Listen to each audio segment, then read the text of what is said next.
Сайн минь уу манайхаа намайг Ганбаяр гэдэг. Миний өмнөх бичлэгийг дэмжсэн хүмүүст үнэхээр их баярлалаа. За өнөөдрийн дугаараар манай багийн тоглогч Мэргэн маань анхны ярилцлага өгчээ. Ингээд бичлэгтээ орцгоё. За сайн байна уу? Намайг Мэргэн гэдэг. Тэгээ өнөөдрийн манай зочноор спортын эмч буюу одоо Эвс багийн спортын эмч манай санчир эмч маань хөдөлж байгаа. За та өөрийгөө товч бүгд тодорхой дүүгээр танилцуулаарай. За сайн байцгаана уу? Санчир эмч байна. Спортын хавханаар одоо нарийцсан юм ч байна. За өнөөдөр танаас харин хэдэн спортын талаар чухал хэдэн асуултууд бэлдчихсэн байгаа. За ер нь одоо Монголд спортын тэр дондаа сагсан бөмбөгийн спортоор одоо хичээлдэг хүмүүстэй танд одоо ямар шалтгаанаар ер нь ихэнхдээ ямар гэмтэл авч ирдэг вэ? За ер нь хөвчлэн одоо биеийн дээд хэсгээс гэх юм бол бугуу, тохоо, мөрний гэмтлүүд бол аягүй их байдаг. Доод хэсгээс гэх юм бол одоо шагаа өвдөгний гэмтлүүд бол ялангуяа шагааны гэмтэл бол бүр байнгын маш их одоо элбэг байдаг гэх юм. Тэгээ үүсээ сахтуулт өмсч өсөж. Тэгээ ер нь одоо угаасаа манай нэг гадаад коуч одоо Питергээ тасгалжуулагч юм байдаг байхгүй. Тэр ингээд бид хэдийг ингээд бэлтгэл орохдоо ингээд шагааны амгалт ер нь бити аль болох бити зүг гэдэг. Тэгээд анхааруул тэрэн дээр ер нь та юу гэж боддоо. Ер нь зөв юм болоо. Ер нь ийм байгаа л да. Энийг яг зүгээр энгийнээр ойлгоё гэвэл одоо хүүхэд төрөөл шууд хөлд ордог штэ. Тэгээ үн айгу ингээд бэхжээгөө зөөлөн байж байна.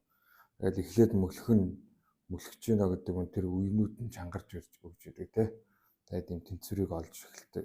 Тэрний дараачаас одоо ингээд хөлд орж алхаж эхэлдэг шүү дээ. Тэрнтэй адилхан ер нь бол хэрвээ гэмтээгүй байгаа тохиолдолд шагааны хамгаалалт бол заавал зүг шаардлагагүйгээр ер нь бэлтгэл дээр одоо хөлний тэнцвэр үений тэнцвэрүүдийг балансын дасгалуудыг бол аягүй сайн хийж явах хэрэгтэй.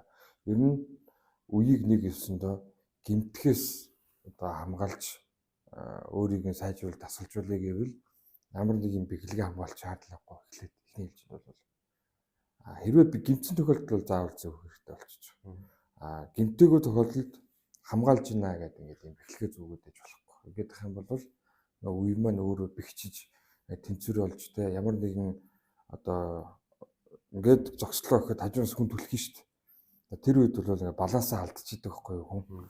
Тэрэн дээрээ үе маань тэгж баланс алдж байгаа тэр гаднаас ирж байгаа хүч болгонд ингээд хариу үзүүлж өөрийнхөө тэнцвэрийг болон сайжруулж бэхжүүлж идэг гэсэн.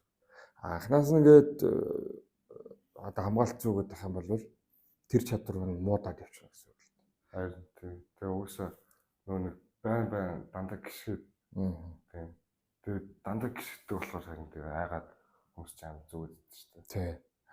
Тэр байтугай одоо амархан одоо хөлн шагаан гэмтчихдэг ч юм уу те үн гэмтчихдэг тийм хүмүүс бол гэртээ эсвэл одоо бүр нэг одоо яг спорт зааланда сагсны бэлтгэлийн зааланда биш өөр жимний зааланда юм кетгүүгээр хөл нүцгэн дан оймстой энэ ингээд явж бэлтгэлүүдийг хийж ивэл бүр зүгээр үү. Одоо энэ суулт энэ хийдэг штэ. Ер нь ингээд нэг бичлэгүүд харж ирсэн суулт хийж явахдаа ингээд бүр ингээд пүүзэ талцсан. Өөр ингээ хөл нүцгэн суулт хийж идэг те оймстойгоо нөгөө гадаа энэ биеийн тоглосон шүү дээ. Тэр нь яаж юм бэ гэхээр нэг өсөндөө байгалийнхаа юм тэнцвэрээр нь хөлөө илүү сайжруулад байгаа хгүй үеийг. Тэгвэл ер нь шагааны хэдэн холбоос үзтээ тэрийг ер нь чангалгаж бэлтгэлээд тэгээ ерөнхийдөө ер нь шагааны хамгаалтгүй бол ер нь сайн юм шүү дээ. Тий. Тэгэж хийгээд за тэгээд 100 одоо манайхан ч ингээл өдөөгээд аялж их явдсан шүү дээ. 100 энэ төр бол ялангуяа эсвэл лагер дээр байхдаа ч юм аягүй хөл нүцгэн байж ивэл илүү зүгээр. Ер нь тэр шагаач бай, өвдөгч бай. Ер нь ингээ пүүцтэйгээ газар гიშгэлээ шүү дээ. Тэгэхэд бол яах вэ гэхээр тэр пүүц чинь нэг гэсэндээ биеийн жингийн одоо тэр ачааллыг үн дээр их ачааллыг нь бууруулж өгөх зорилготой байгаа байхгүй. Тэгэхгүйгээр тэгвэл пүүзээ тайлаад яг ингээ хөл нүцгэн гიშгээд явхлаар яг тэр өвдгөн дээр шагаан дээр ирж байгаа энэ биеийн жингээ ачаал маань одоо яг л одоо ирэх ёстой жингээрээ ирээд тэрнийхэн дагуу нөгөө уйнууд маань чангарч хөгждөг гэсэн. Ер нь тэг айлгалтай жижиг булчингуудтай хөгжүүлээ. Тийм. Жижиг булчингууд хөгжин тэгээд дээрэс нь тухайн үеийг бүтээж байгаа үеийг бүтээнэ гэдэг нь хоёр төрлийн ясыг, хоёр өөр ясыг л холбогч шүрмсүүдээр ингээд холбоод байгаа шүү дээ. Холбож бэхлээд байгаа. Тэгэнгүүт энэ шүрмсүүд маань өөрсдөө яг ингээд тусгай одоо юу гэдэг functional training ч юм ингээд хийж явах үед чангарч идэх хөөх. Хөгждөн гэсэн үг. Илүү зузаан болж өгдөг байхаа илүү хүчтэй. Дээрэс нь илүү уян хатан болж өгдөг. Гэмтэл авахгүй гэсэн. Уян хатан биш одоо хатуу ингээд шүрмсэн жоохон чанга байгаа хүмүүс бол амархан гэмтэж идэх. Та түрүү нөгөө нэг ер нь ихэнхдээ дээд хэсгээрээ бэртэл авдаг гэдсэн шүү дээ. Тэгээ ер нь ихэнхдээ ер нь дээд хэсэг гэвэл одоо мөр зүр гар буу тийм ер нь хамгийн нэг юм та одоо гайхширсан ч юм уу тийм тиймэрхүү бэртэл одоо ямар бэртэл байсан бэ? За ер нь бол юу байсан бэлээ? Гайхширсан гэхээс илүү одоо нөгөө дасгалжуулагч нар чинь зөв шид гэдэг дээ шүү дээ. Зөв техниктэй шийдэлт хийгээд те мөрөө яг ингээ оруулж өгч юм уу одоо юу гэдэг. Тэгэнгүүт буруу шидэд байгаагаас болоод яг тохон дээр гэмтэл үүсчихэл. Энэ нь яасан бэ гэхээр одоо ингээд за би угаасаа буруу шидэд юм аа гэдэг шүү дээ. Техникээ засчихын оронд би угаасаа ингээ шидээ сурцсан гэл. Гэхдээ ер нь бол зөвлөлт техниктэй засаж тэрийг зөвшөөрүүлж сурахгүй бол тэр яг тохооны үед бол айгүй эвгүй гэмтэл болж ирсэн байсан. Одоо теннисчний тохоо эсвэл одоо гольфчний тохоо гэдэг шиг яг тийм гэмтэл бол гарч ирдэм бил. Буруу шидэл ахлаар. Тэгэнгүүт тэрийг яаж ч юм гэхээр тэр тохооны гэмтлээсээ болоод буруу шидсээр байгаа тэр үүссэн гэмтэл нь давхар нөгөө мэдрэлээ дарцсан. Ингээд ирэхлээр урагшаа сарвуу руугаа ингээ бадарцсан гарна ингээд тийм болцсныг тохиолдолд ирчихсэн. Тэгээд ерөөсөө ямар нэгэн байдлаар унаагүй, юм хүмүүс цохоогүй, тий. Яагаад ингэ гэмтчих вэ гэсэн. Одоо нөгөө шидэлтээ сайжруулах гал зүгээр ингээд одоо та хэд ч ингээл 1000 шид, хэдэн 1000 шид гэлдэг юм биш заална. Өөр яг тэгж шидэл тэгээд дуусаад одоо халуун дээр нэг мэдэгдээгүй халаалттай байхдаа маргааш өглөөнөөс ирсэн чи ингээл тохоо автцсан. Тэгээ ирээ үзүүлчихсэн нэг. Тэр бол тэгээ яалтчгүй техникэл засаж зүг болохоос аргагүй. Ер нь буруу техниктэй шидэд байлдаг юм шүү дээ. Тэр шидэлтэн дээр ер нь бас давхар анхаарал юм шүү дээ. Тэр чинь үс хүн бол өөр шидэлтэй шүү дээ. Тэгэл үгүйсээ энэ биеийн тоглохсоор зарим тэгээ угаасаа амар жон буруу шүү дээ. Ерөөхдөө тэрэн дээр нэг анхаарал хандуулдаг. Тэгээ ер нь бол яг хүн болгоны арга барил нь өөр, шидэлтийн арга барил техник нь өөр ч гэсэн одоо яг юу гэж гараас гарч байгаа тэр бөмбөг бол яг л адилхан нэг л бөмбөг явж байгаа шүү дээ. Тэгэнгүүт тэрийгээ бас нэг буруу техникээр явуулаад ах юм бол одоо нэгсэндээ өөрт нь тохирохгүй заавал өөр хин нэгэн бодлог тамирчныг дуурайж идэх гэж юу те. Тэрийгээ буруу хийгээд ах юм бол бас гинтл явгнаасаа бэртнэ гэдэг шиг. Зүгээр зааландаа бөмбөг шидэж байгаа л бэртчих юм бэл. Зөв. За ер нь одоо дараагийн асуулт бол одоо тамирчид тоглолтын үеэр одоо ямар нэг завир аав штэ. Ер нь тэрийг тэгээд үл тоогоод ингээд зүгээр хаяад тоглоод тах юм зүг юм болоо. Угаасаа одоо жишээ нь тоглож байгаа бол хөлөө гიშгэлээхэд за халуун дээр юм чад зүгээр зэрэг тоглоод тэр ер нь тий. Яг энэ үед бол тоглолтыг шууд зогсоох хэрэгтэй. Тоглолтноос тэр хүнийг шууд гаргах хэрэгтэй. Тэгэхгүй бол одоо нэг ийм тохиолдлууд байдаг л да. Одоо шагаага жоохон одоо хавдаагүй гიშгснийхэн дараа. Тэгвэл тэр маань яасан байсан бэ гэхээр шагааг бүтээдэг одоо кальцинопопуляр гэдэг шүрмс нь холбогч шүрмс нь жоохон сэмэрсэн байсан. За тэгэнгүүтээ нөгөө шүрмсөө гайг бах шиг байна гэд үргэлжлүүлээд тоглолцоо. Тэгэнгүүт нөгөө нэг жоохон сэмэрсэн байсан шүрмс жишээ нь эргээд идэх боломжтой байхгүй. Тэгэнгүүт өргөжлөл тоглож байгаад ачаал тэр чи ирээл байгаа учраас жоохон сэмэрсэн байгаа ширмэс чинь одоо нэг ийм тууз байдал багц байлаа гэхэд яа сэмэрсэн шүү дээ. Тэгээ энэ маань яг очиад хөшөө ирээд өгтлэр бүр тасарчиж байгаа гэсэн. Тэгээ ингээд тасарсан тохиолдол. Тэнгүүт нөгөө ширмэсэн дээр бол одоо дахиад ямар нэгэн хагалгаа хийгээд тэрийг бол тийм жижиг ширмэс учраас ер нь манад бол жишээ нь хагалгаа хийж тэрийг нь холбогддог байхгүй. Хагалгаа хийж одоо ширмэс нөхдөг гэсэн үг.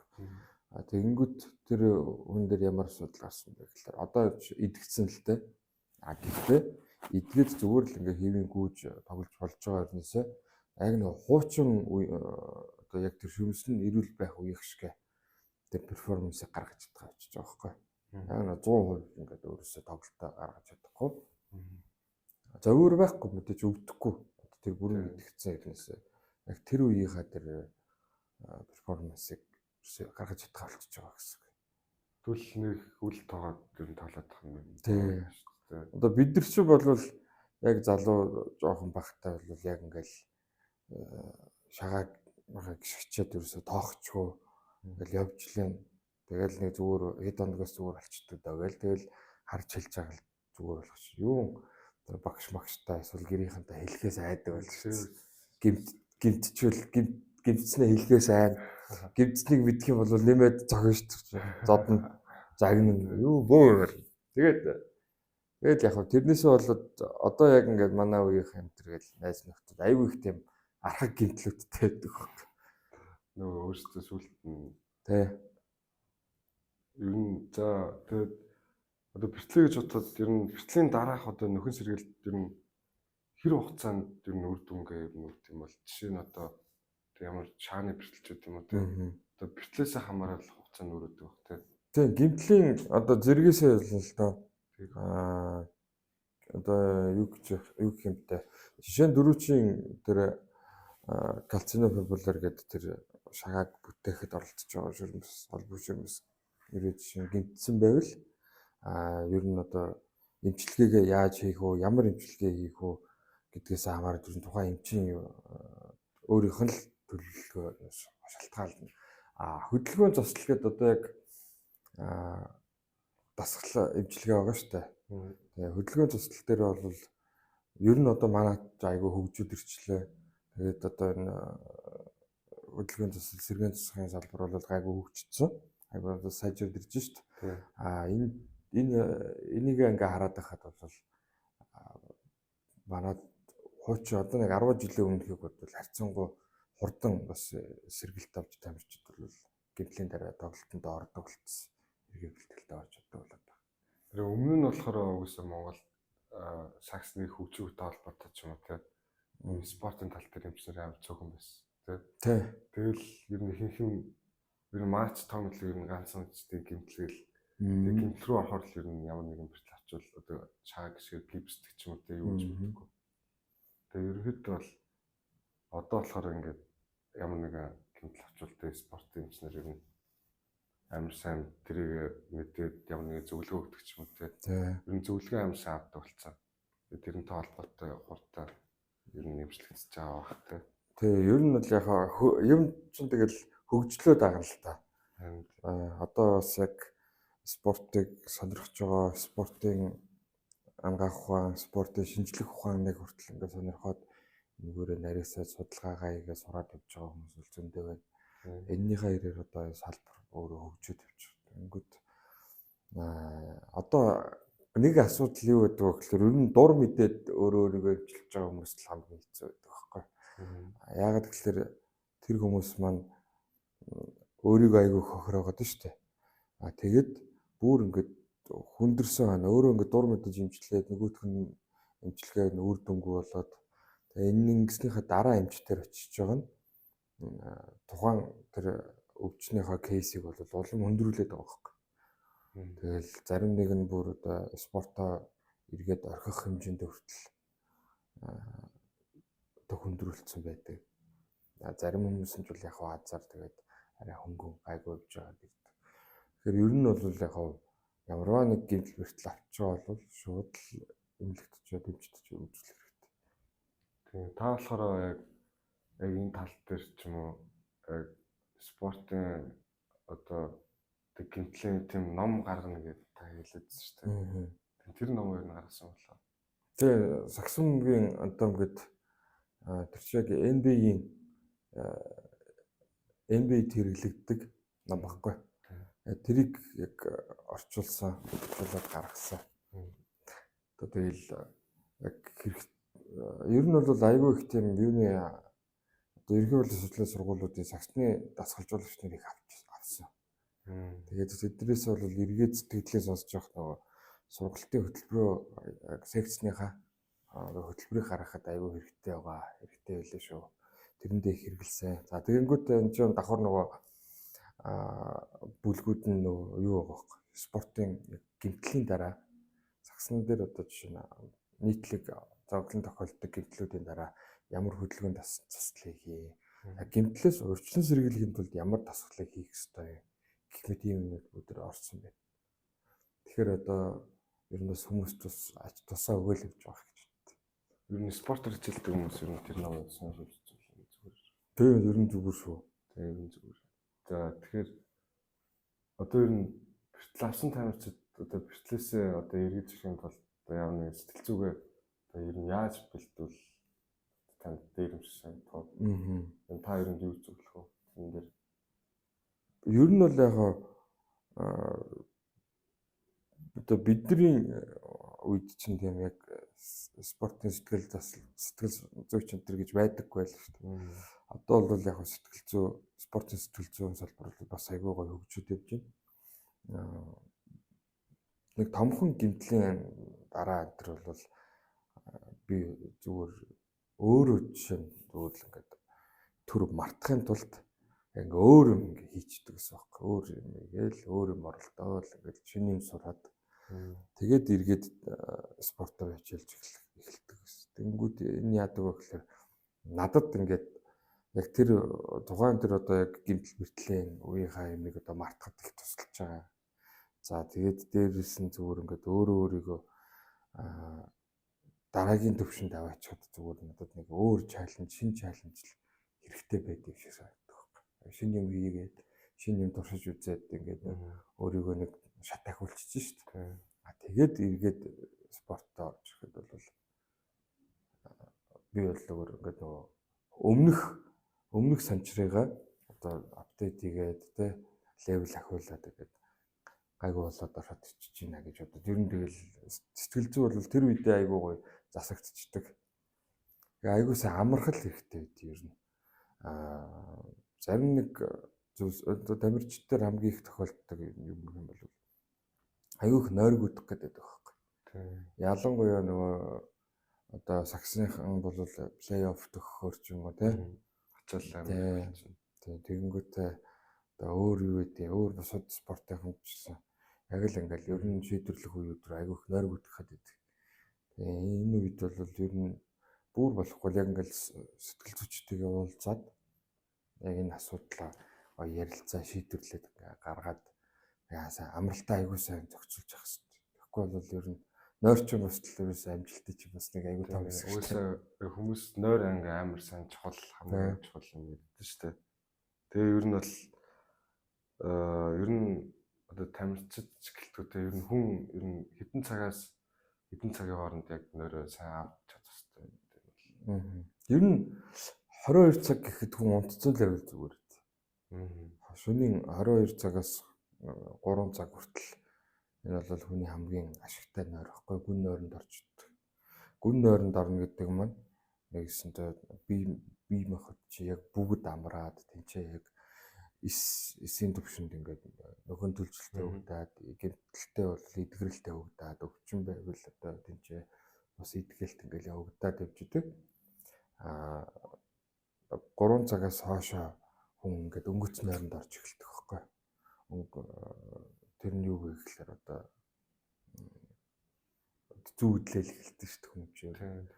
Тэгээ зүүдлээд явж байна гэдэг маань чи гүн нойр нь бол гүн нойрны цаг дууссан. Зүүдлж байгаа нойр тэр өнгөц нойр бол зөвхөн юу л байна гэсэн үг. Одоо яг тийм ашигтай хэрэгтэй зүйл биш л гэсэн үг л дээ. Яг гүн нойрч бол хамгийн илүү чухал ашигтай цаг байдаг шүү. Тэгэхээр энэ цаг дээрээ сайн унтаж амарч байвал яг л мэдээж амарч бол одоо юу гэдэг өсөлтийн зоон хаагдаагүй хөгтөж ивэл өснө. Тэгээ өсвөрнээс нь хөтөд. Тийм. Тэгээд ер нь бие махбод одоо та нар нэг компьютер дээр рефреш хийдэг шүү дээ. Тэрнтэй адилхан яг тэгж ийна л гэсэн. Яг 10-аас 3 цагийн хооронд тийм рефрешлэг. Тэгэхгүй бол бусад цагууд дээр бол тэгж бие махбод сэргэлт авч, эдгэрэлт тавьж ингээд нөхөндөлж чаддаггүй байхгүй. Өдрийн нойрон дээр ч гэсэн тийм явагддаг гэсэн. Тэгээ ерөнхийдөө бол өсөлтийн энэ тарихээс илүү яг 10-аас 3 цагийн нойрол нь чухал. Тийм. Ажиллах. Тий. Одоо шөнө 11-2 болж байхад тэгэл орондоо уцаа ингээл ухаад иж ивэл тэр хүн өсөхгүй нь шүү дээ. Хүүхэд бол өсөхгүй нь байна. За тэгээ дээрэс нь одоо юу байхгүй.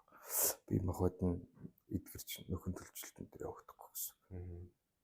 Хэрвээ бэрчгэн бол сайн удаж байгаа шүү дээ. Тий. Бэртлэгийн тэлтэй хүмүүс бол аюул саяр тунтаал амралтаа зохицуулж байгаа. Тэгээ ер нь одоо спортоос одоо волейбол, саксгээ дандаа өндөр нуруулаг тамирчид байх юм хэрэгтэй шүү дээ.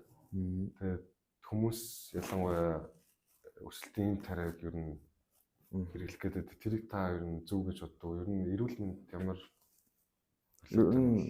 яг өсөлтийн жишээ нь одоо витаминаас эхлэе л да. Өсөлтийн витамин гэдэг зүйл чинь бол одоо их ер нь дээр үес ингээд эцэг эхчүүдийг байгаа болгосон одоо тийм нэг бизнесийн модель واخгүй. Ингээд витаминаар бол өсөлтөө өгөхгүй, дэмжигдэхгүй. Хүний өсөлт чинь тархинаас өгчдөг. Өнчин тархинаас соматотропин гэдэг даавар, өсөлтийн даавар энийг ерөөсө зохицуулж идэг واخгүй. Тэгээд энэ даавар маань яг тэр гүн нойронд орсон байх үед ясыг ингэж уртсгаж өсгөж өгөх энэ процессыг зохион байгуулдаг. Тэгэнгүүт энэ дааврыг ерөөсөө юу дэмжиж, энэ дааврын одоо ялгаралт нийлэгжилтэнд юу дэмжиж, юу одоо сайн явуулж өгд юм бэ гэхээр нэгдүгээрт нөгөө нойрч. Хоёрдугаарт идэвхтэй дасгал хөдөлгөөн. Идэвхтэй дасгал хөдөлгөөн тогтмол хийж илээвэл энэ дааврын ялгаралт нь нэмэгдээл юм гэсэн үг. Ягаад гэвэл энэ ч өөр давхар бас булчингийн хөгжлийг хүртэл зохицуулж өгдөг даавар واخгүй. Тэнгүүд нэгсэндээ булчингаа их ажиллуулаад хахад яг хоо булчин за ийм ачаалттай байгаа учраас хөгжих хэрэгтэй булчин гэдэг томрёо гэдэг булчин бол одоо би тарих чинь хөгжүүлэлт командыг өгч штэ. Зохицуулгыг хийж штэ. Тэнгүүд ялгаагүй яг энэ бүгдийг энэ төр өсөлтийн даавраар зохицуулж өгдөг байхгүй. Тэгвэл дасгал хөдөлгөөнөө тогтмол хийлээ. Хоолундаа сайдах хэрэгтэй. Ингээд яг гүн нойроо авах хэрэгтэй цаг дээр аваад унтаж амарч чадчихвэл энэ бол хамгийн сайн одоо өөрийнхөө өсөлтийг дэмжиж байгаа ажил واخгүй. Бүр нэг онцгой тохиолдолд одоо жишээ нь хөлбөмбөгчин Лионел Месси шүү дээ. Мессигийн хувьд бол жишээ нь яг ингээд төрөлхийн өсөлтийн дааврын дутагдaltaй ийм өвчтөй байгаад энэ дээр нь бол яг ингээд өсөлтийн даавар дэмжлэг бол хийгдэж ирсэн. Тэрнтэй адилхан одоо яг үнэхээр өсөлтийн даавар одоо яг ингээд багассан дутагдaltaй байгаа тохиолдолд бол дэмжлэгэж удмаар хийдэг баг. Витамин дээр бол ер нь өсөлтийн гэж байхгүй. Тэгээд өндөр волей үнэхээр яг өсөй спортод ингээд бас одоо өвчөө үзнэ, нэм зоригтой байгаа хүмүүс бол аль болох бас бэртэл гинтлээс хол байх хэрэгтэй. Ялангуяа ясны хугаралтай. Тэгэхээр энэ маань юу яадаг вэ гэхээр яс ингээд хугарчихлаар одоо ясны ясан дээр чинь өсөлтийн зоон, өсөлтийн бүс гэж байгаа байхгүй. Тэнгүүд тэр өсөлтийн бүс дайрсан юм хугарлууд энэ төр гараад ирвэл энэ бас аюултай. Хүүхдийн маань өсөлтийг эрт зогсоочих гэдэг. Тэгээ над дээр хамгийн эсвэл өсөлтийн зоон ингээд дайрж тэрэн дээр спортын одоо мэргэжлийн тамирчид ч юм уу те. Одоо тэр хүмүүс ер нь хоолтон дээр ер нь хвчлэн тулгуурлаж анхаардаг. Ер нь энгийн хүн одоо спортын тамирчин гэдэг хоёр шал өөр хүн хоолт нүртэл өөрөдөг. Тэрэн дээр ер нь хоолт ер нь чухал уу? Энэ спорт хүмүүст юм. тий хамгийн чухал шүү дээ. Ерөөсөө одоо юу гэдэг ер нь 3-1 штэ амжилттай тий. Хоол эрүүл мэндэд хамгийн сайн анхаарч тийшээ хамгийн хөрөнгө оруулалт хийж байгаа тамирчид бол хамгийн өндөр амжилтыг үзүүлж явж байдаг. Би нэг ийм судалгааны ажил уншиж байсан. Энэ нь юу вэ гэхээр одоо хөл өмбөгч бай, сагсан өмбөгч бай аль нь ялгаагүй. Одоо орой 7 цаг тоглолттой байл л да. Тэгэнгүүт ингээл за зүгээр ингээд амарч байгаа л кампусаа ингээд шууд талбай дээр очиж байгаа нэг баг байгаа. Нөгөө баг нь юу вэ гэхээр яг ингээ хоол зүйчтэй. Ингээ орой 7 цагт тоглолттой. Тэгвэл өглөө 8 цагт бүгдээрээ ийм идэж байна. За 10 цагт энийг уучих гал бүдэнд нь ингээ зүгээр юу одоо гатрейт шиг ийм электролиттэй ундаа болгоод. За өдрийн хоол нь ийм байх шүү гэл. Бүх өглөөнөөс хойш ингээд бүх хоолуудыг ингэж өгч явж хагаад тэгээ орой яг тоглолтоос нь 30 минутын өмнө бас зүгээр ингээл одоо амиг хүчлэнтер найруулад уулгаж байгаа байхгүй. Тэгэнгүүт 4 үе тоглож байхад ингээд эхний баг бол ингээд эхний 2 үе дээр амар ингээд хүчтэй ирч хүчтэй дайрж байгаа л тэгэл нэгдүгээр хагасан дээр хоёрдугаар хагас эхлэхэд юусэн ингээд унаал эхэлчихэж байгаа байхгүй. Нөгөө баг маань бол юусэн жигдгий явж байгаа л хоёрдугаар хагасаас улам ингээд ирч хүчтэй юусэн ядарч байгаа юм байхгүй. Ингээд яваад байдаг. Тэгэхээр энэ маань юу вэ гэхээр одоо яг тамирчдын хувьд нүүрс усны солилцоо айгуу сайн тоглолт хийж чаддаг байх хэвээр. Өөрийгөө за ямар үед би нүүрс ус гэдэг чинь одоо хүний гол хөдөлгөж байгаа төлөвшсөн шүү дээ. Нэрэг дээ. Тэгвэл би одоо ямар нүүрс ус идэх үү, эзээ идэх үү, одоо энийг ямар шингэнээр нөхөж авах уу гэдэг энэ тоглолтуудаа айгуу сайн хийж чаддаг байх хэвээр тамирч. Тэгээд дээрэс нь мэдээж өөрийнхөө бэртэл гэмтлээс сэргийлэхийн тулд бас хоол шимтэж илдээ заавал анхаардаг. Одоо юу гэдэг шүрмэс таталтаас те булчин зангирах энэ сэргийлээд айгуу их тийм кали, магний агуулсан хоол ундсууд хэрэглэж явах хэрэгтэй гэж хэлжлээ. Тэгэл ер нь яг машинаар ярихад тамирчин энгийн хоёрыг одоо жишээ нь те за нэг юм Прус байлаа. Нөгөөх нь яг ингээд одоо юу гэдэг Ford Mustang ч юм уу спорт машин байлаа гэхэд энэ хоёрт яг нэг адилхан тос адилхан бензин хийгээд яваад иж болохгүй шүү. Нөгөө нэг өндөр чөлөөтэй өндөр том мотортой тийм машин чинь тэгээд ийм муу бензин шатгуун ч юм уу ингээд тосоол хийгээд яваад байх юм бол мотор амархан ивдэр шүү дээ.